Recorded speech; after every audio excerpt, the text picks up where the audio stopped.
At my son's wedding dinner, my husband of 32 years stood up, looked me straight in the eye, and said the words that turned my world inside out.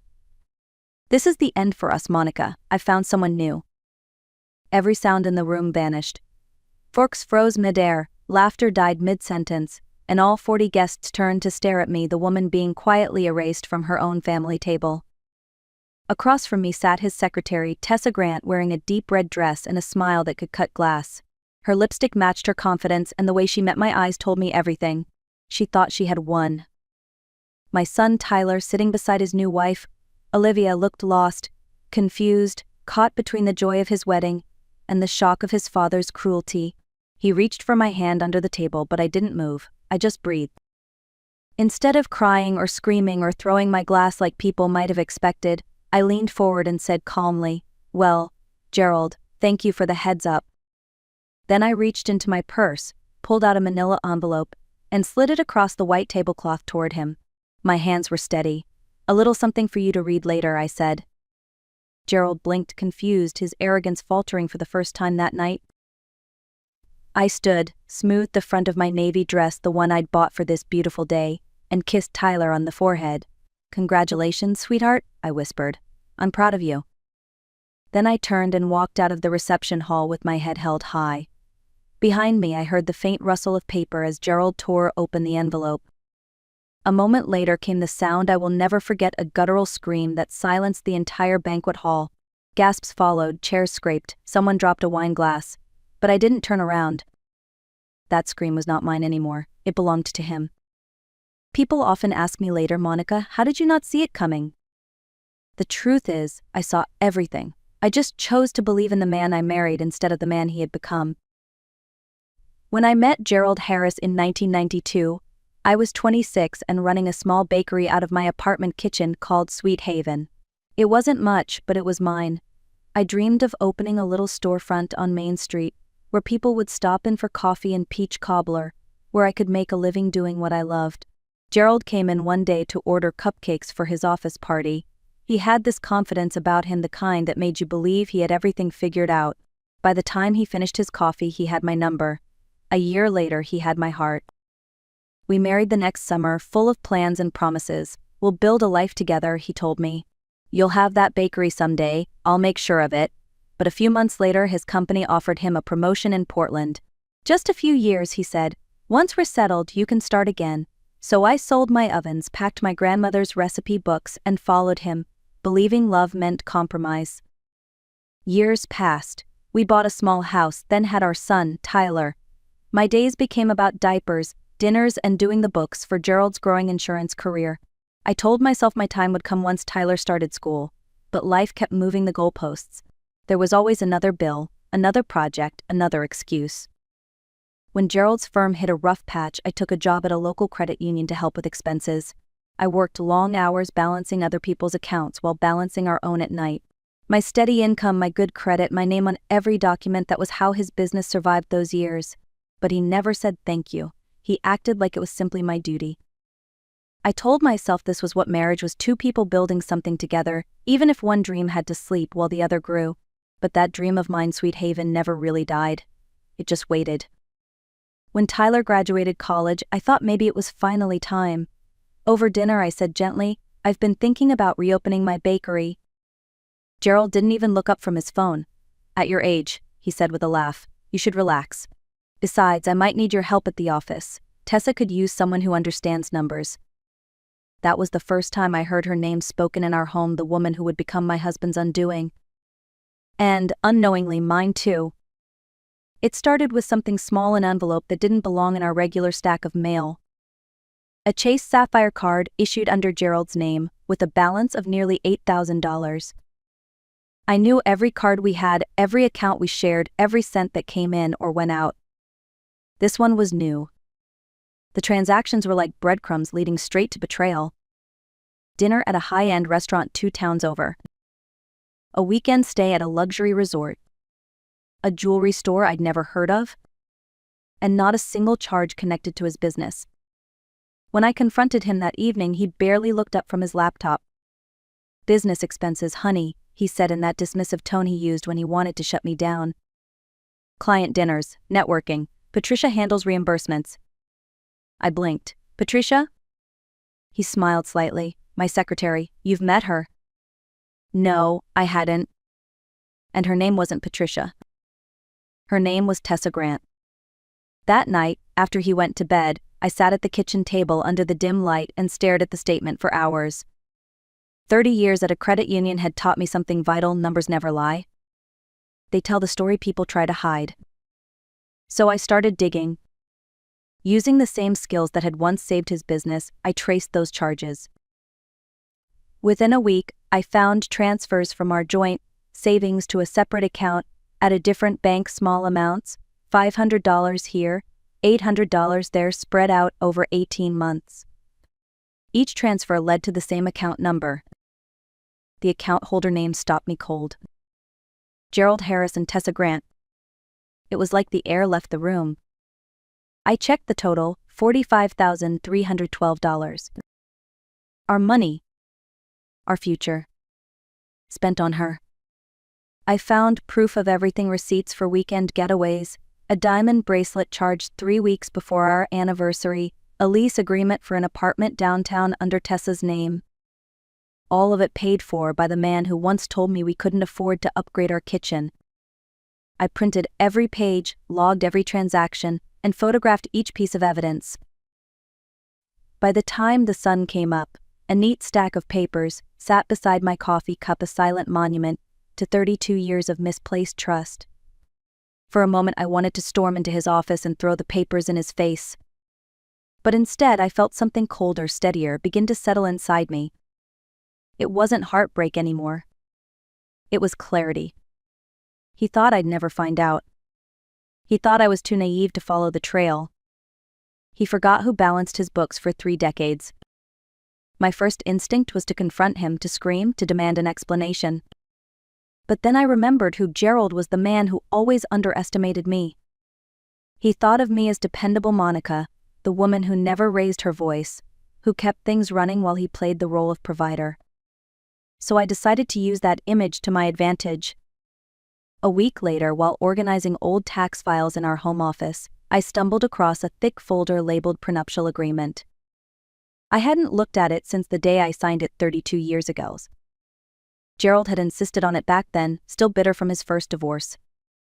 He told me, "It's just a precaution, Monica, smart planning, nothing to worry about." I'd believed him. That night, curiosity turned into revelation. I opened the folder and began reading line by line. And there it was, buried on page 23, a clause titled Faithfulness Provision. It stated that if either party engaged in adultery during the marriage, all asset protections became void. Everything. His company. His investments. Even the house. I sat back in my chair staring at those words until the letters blurred. The next morning I called my old college roommate, Sarah Blake, now one of the top family attorneys in the state. When she picked up, her voice softened immediately. "Monica, it's been years. Are you okay?" "I need legal advice," I said quietly, "and absolute confidentiality." Within 24 hours I was sitting across from her in her downtown office, the folder open between us. As Sarah read, her eyebrows lifted higher and higher. Finally she looked up. "Do you realize what you have here?" "A prenup that protects his assets," I guessed. She smiled slightly. "A prenup that destroys them. If you can prove adultery, Monica, everything flips in your favor. That clause voids his entire protection plan." I reached into my bag and handed her the manila folder filled with printed bank statements, transfers and photos. Her eyes widened. "This is more than enough. But you must file first." Quietly. "Don't give him time to hide anything." That night, I didn't sleep. Not because I was angry, but because I was awake for the first time in years. Gerald thought he was planning a future with another woman. He didn't realize I was already planning his reckoning. For the next 6 weeks, I became an actress in my own home. Every morning I made Gerald's coffee just the way he liked it: 2 sugars, a dash of cream, and kissed him on the cheek before he left for work. Every evening I asked about his day and listened to his lies about late meetings and client dinners. I smiled when he came home smelling of perfume that wasn't mine. I laughed at jokes that weren't funny. and I pretended not to notice when he turned his phone face down at the dinner table. Inside, I was silent fire. Each lie he told added another brick to the wall. I was building between us a wall of evidence, timing, and patience. Sarah had filed my divorce papers, but I instructed her to hold the official service until after Tyler's wedding. I refused to let my son's happiness be tainted by Gerald's ugliness. Let him have his moment. Because what came next would be mine. 3 days before the ceremony, Gerald made his final mistake. We were having dinner when he cleared his throat and said, "Monica, there's something about the reception." I looked up with my best imitation of curiosity. "What about it?" He hesitated, then smiled. "I invited Tessa. She's been such a big help with the business. It's only right that she's there to celebrate." The audacity nearly made me laugh. He was bringing his mistress to our son's wedding and wanted my approval. Old Monica might have cried or argued. But the woman sitting across from him simply smiled. "Of course," I said, "she deserves to be there." He blinked, surprised by how easily I agreed. Then he smirked, mistaking my composure for defeat. "I knew you'd understand." That night, after he fell asleep, I laid out the navy blue dress I'd chosen weeks ago. Next to it sat the manila envelope, my silent weapon. Inside were copies of the divorce papers, the financial records, and the prenup clause that would strip him of everything. I practiced my expression in the mirror, calm and unshaken. On the morning of Tyler's wedding, I woke before sunrise. As I zipped up my dress and pinned my hair, I felt something I hadn't felt in years: peace. Gerald thought he was walking into a celebration. He didn't know he was walking straight into his own downfall. The reception hall at Riverside Manor sparkled with golden lights and soft music. Everyone looked so happy. Tyler radiant beside Olivia, our families laughing, the scent of roses in the air. If anyone had looked closely, they might have noticed that my smile never quite reached my eyes. Because I knew what was coming. When the dinner plates were cleared, Gerald stood up, his champagne glass in hand. He tapped it lightly with a fork, the clear ring echoing across the room. "Excuse me, everyone," he began, smiling that confident smile I used to find charming. "I have an announcement to make." The room fell silent. 40 pairs of eyes turned toward him, expecting a toast to the bride and groom. But instead, he looked directly at me. "After 32 years, he said, "Monica and I have decided to go our separate ways. I've met someone new." He gestured toward Tessa, seated across from me, who lifted her glass with a smirk. The world seemed to stop moving. Gasps, whispers, a dropped fork somewhere down the table. Tyler's face went pale. "Dad, what are you doing?" But I raised my hand slightly, signaling him to stay seated. I didn't need saving. Not anymore. I leaned forward, calm as ever, and said softly, "Well, Gerald, thank you for the heads up." Then I reached into my purse and pulled out the manila envelope. I slid it across the white tablecloth toward him. "Something for you to read later." He frowned, confused, and tore it open. The first thing he saw was the divorce petition filed that very morning. Then the bank records. Then the photographs. And finally, page 23 of the prenup, the faithfulness clause. The color drained from his face. He flipped through the pages faster and faster, breathing heavy. Tessa leaned over, whispering, "What is it?" Gerald didn't answer. He just stared, panic flooding his eyes. Then the inevitable happened. A raw, furious scream tore through the room. Guests turned in shock as he shouted, She knew everything." I stood up slowly, smoothed my dress, and walked toward the door. The crowd parted around me. Behind me, I heard Tessa's trembling voice, "You said she'd never fight back." I smiled as I stepped into the cool night air. That scream wasn't pain. It was justice. "Monica." Gerald's voice echoed through the parking lot behind me, cracking with panic. "Get back here, we need to talk." I stopped, turned slowly, and faced the reception hall glowing behind him. Through the tall windows, I could still see the chaos he'd created: overturned chairs, guests whispering, my son frozen in disbelief. Gerald looked nothing like the man who'd strutted to that microphone 10 minutes earlier. His tie was crooked, his face blotchy, his confidence gone. When I stepped back into the room, everyone fell silent. You could feel the tension, heavy as glass about to shatter. I walked straight to our table. You wanted to talk, I said evenly, so talk. He pointed a trembling finger at me. You can't do this, not in front of everyone. I raised an eyebrow. You chose the audience, Gerald. I just gave them the ending. Tyler rose from his seat, his voice shaking. Mom, is it true? You filed for divorce? I nodded softly. I did, sweetheart. I'm sorry you had to find out this way, but your father made that choice the moment he humiliated me here. This is vindictive, Gerald snapped. You're trying to ruin me. I reached into my purse and pulled out the bank statements. You already did that yourself. You stole from our savings to fund your affair. A collective gasp rippled through the guests.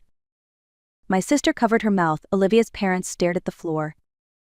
Right then the doors opened and Sarah Blake walked in, calm and composed in her gray suit.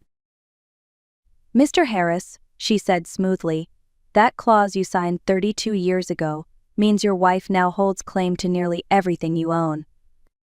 Gerald's mouth opened but no sound came out. He looked at me, desperate, defeated. You can't take it all. I met his eyes for the last time. Watch me. Then I turned and walked out again, this time, for good.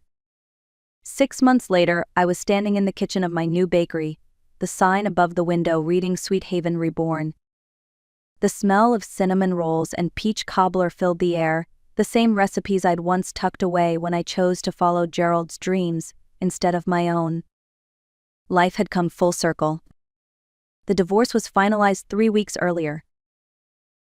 The faithfulness clause worked exactly as Sarah predicted. I kept the house, 75% of our investments, and 5 years of spousal support.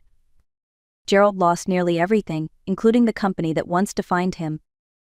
Tessa left him 2 weeks after the wedding, moving on to another man with deeper pockets. I didn't even feel anger anymore, just relief. Tyler and Olivia helped me paint the bakery, their laughter echoing off the walls. When we finished, Tyler hugged me and said, Mom, I've never seen you this happy. And he was right. For the first time in decades, I was living my own story. If you're listening to this and you've been betrayed, remember this. The best revenge isn't destroying them. It's rebuilding yourself. Sometimes freedom really is the sweetest thing you'll ever taste.